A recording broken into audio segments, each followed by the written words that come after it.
ಈಗ ಮುಖ್ಯಮಂತ್ರಿಗಳು ಸಂಪುಟದಲ್ಲಿರುವಂತಹ ಬಲಾಢ್ಯರ ಒತ್ತಡಕ್ಕೆ ಮಣಿದಿದ್ದಾರೆ ಅಂತ ಹೇಳಿ ಎಡಗೈ ಅಥವಾ ಬಲಗೈ ಸಮುದಾಯದ ಬಲಾಢ್ಯರ ಒತ್ತಡಕ್ಕೆ ಮಣಿದು ಆರ್ಆರ್ ಹಂಚಿಕೆ ಮಾಡಿದ್ದಾರೆ ಅಂತ ಹೇಳಿ ಉಳಿದ ಸಮುದಾಯಗಳಿಗೆ ಅನ್ಯಾಯ ಮಾಡಿದ್ದಾರೆ ಅಂತ ಹೇಳಿ ಸರ್ ಇಲ್ಲಿ ನಾನು ಮೊದಲಿಗೆ ಬಾಬಾ ಸಾಹೇಬ್ರಿಗೆ ನಿಮ್ಮ ಮೂಲಕ ಕೈಯನ್ನು ಮುಗಿತ ಯಾಕೆಂದರೆ ಅವತ್ತು ಕರಡು ಸಮಿತಿಯ ಅಧ್ಯಕ್ಷರಾಗಿ ಈ ದೇಶಕ್ಕೆ ಸಂವಿಧಾನ ಕೊಟ್ಟಿದ್ದು ಬಾಬಾ ಸಾಹೇಬ್ ಅಂಬೇಡ್ಕರ್ ಅವರು ಕಾಂಗ್ರೆಸ್ ಪಕ್ಷ. ಅವತ್ತೇ ಇವರು ಮೀಸಲಾತಿ ಬೇಡ ಅಂತ ಆರ್ಗನೈಸರ್ ಪತ್ರಿಕೆಯಲ್ಲಿ 1942ರಲ್ಲಿ ಮೀಸಲಾತಿಯನ್ನೇ ಸಂವಿಧಾನವನ್ನೇ ವಿರೋಧಿಸಿದ್ರು. ಬಾಬಾ ಸಾಹೇಬರು ಸಂವಿಧಾನವನ್ನು ಅಂಗೀಕಾರ ಮಾಡುವಂಥ ಸಂದರ್ಭದಲ್ಲಿ ರಾಮಲೀಲಾ ಮೈದಾನದಲ್ಲಿ ಇವರ ಸಂಘ ಪರಿವಾರದವರು ದೊಡ್ಡ ಗಲಾಟೆಗಳನ್ನ ಮಾಡ್ತಾ ಇದ್ರು. ಇವತ್ತು ಒಂದು ಸಾಮಾಜಿಕ ನ್ಯಾಯ ಯಾವ ಪಕ್ಷದಿಂದ ಸಿಗ್ತದೆ ಅಂದರೆ ಪ್ರತಿಯೊಬ್ಬ ಕಟ್ಟಕಡೆಯ ನಾಗರಿಕನಿಗೆ ಗೊತ್ತು, ಅದು ಕಾಂಗ್ರೆಸ್ ಪಕ್ಷದಿಂದ. ಇವತ್ತು ಒಳ ಮೀಸಲಾತಿ ಅನ್ನೋದು ಇವತ್ತು ನೆನ್ನೆಯ ಹೋರಾಟ ಅಲ್ಲ.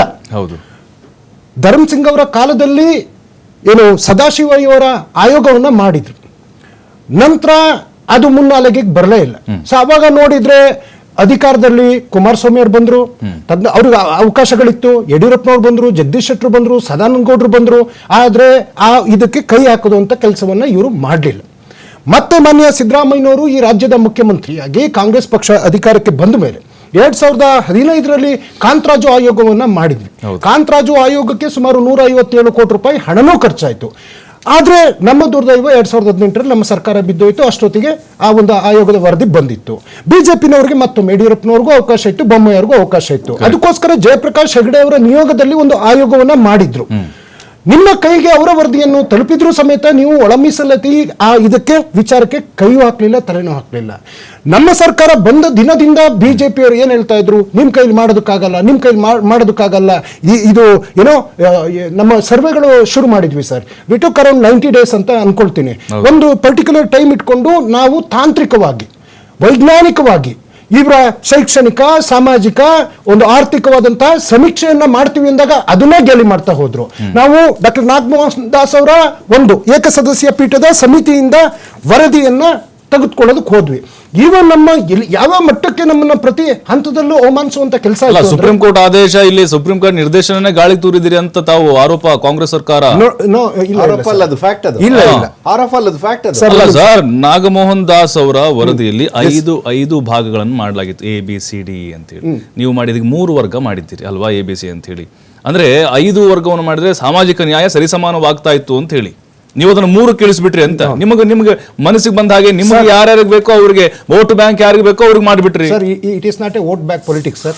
ನಾವು ವೋಟ್ ಬ್ಯಾಂಕ್ ಪೊಲಿಟಿಕ್ಸ್ ಹಂಗೇನಾರಾಗಿತ್ತು ಅಂದ್ರೆ ಸರ್, ಸಂವಿಧಾನ ಕೊಟ್ಟಿರೋರು ನಾವು ಸರ್, ನಮ್ಮ ಪಕ್ಷ ಸರ್.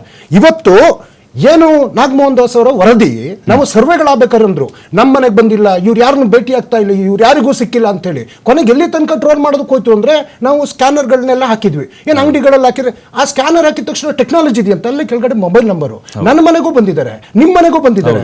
ಒಟ್ಟು 1,05,09,871 ಜನರ ಸರ್ವೆ ಆಗಿದೆ. ಒಂದ್ ನಿಮಿಷ ಸುಪ್ರೀಂ ಕೋರ್ಟ್ ರಾಜ್ಯಕ್ಕೆ ಸಂಪೂರ್ಣ ಸ್ವಾತಂತ್ರ್ಯವನ್ನ ಕೊಟ್ಟಿದೆ. ಇವತ್ತು ತಮಿಳುನಾಡಲ್ಲಿ 69% ರಿಸರ್ವೇಶನ್ ಇದೆ, ಇವತ್ತು ಮಹಾರಾಷ್ಟ್ರದಲ್ಲಿ 66% ರಿಸರ್ವೇಶನ್ ಇದೆ.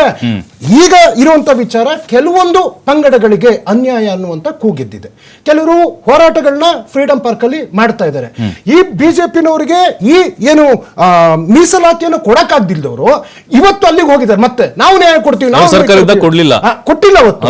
ಆದ್ರೂ ಸಮೇತ ಮಾನ್ಯ ಮುಖ್ಯಮಂತ್ರಿಗಳು ಸಿದ್ದರಾಮಯ್ಯನವರು ಏನು ಬುಡಕಟ್ಟು ಸಮುದಾಯ ಇರ್ಬೋದು, ಅಲೆಮಾರಿ ಸಮುದಾಯ ಆಗಿರ್ಬೋದು, ಅರೆ ಅಲೆಮಾರಿ ಸಮುದಾಯ ಆಗಿರ್ಬೋದು, ಆ ಎಲ್ಲ ನಾಯಕರನ್ನ ಕರೆಸಿ ಅವ್ರ ಜೊತೆ ಮಾತಾಡಿದರೆ ನೀವು ಆತಂಕಗೊಳ್ಳಬೇಡಿ, ನಿಮಗೂ ಒಂದು ನ್ಯಾಯ ಕೊಡುವಂತ ಕೆಲಸವನ್ನ ನಾವು ಮಾಡ್ತೀವಿ ಅನ್ನುವಂತ ಒಂದು ಹೇಳಿಕೆಯನ್ನ ಮಾನ್ಯ ಸಿದ್ದರಾಮಯ್ಯನವರು ಕೊಟ್ಟಿದ್ದಾರೆ. ಅಲ್ಲ, ಯಾವ ರೀತಿ ನ್ಯಾಯ ಸರ್? ಮತ್ ಪರಿಷ್ಕರಣೆ ಮಾಡಲ್ಲ ಅಂತ ಹೇಳ್ತಾರೆ, ಪರಾಮರ್ಶೆ ಮಾಡಲ್ಲ ಅಂತ ಹೇಳ್ತಾರೆ, ನೋಡಿ ಶಾಶ್ವತ ಆಯೋಗ ಮಾಡ್ತೀವಿ ಅಂತ ಹೇಳ್ತಾರೆ. ಇವತ್ತು ನಾವು ಇದನ್ನ ಯಾವುದು ಒಳ ಮೀಸಲಾತಿಯನ್ನೇ ಕೊಟ್ಟಿದೀವಿ ಸರ್.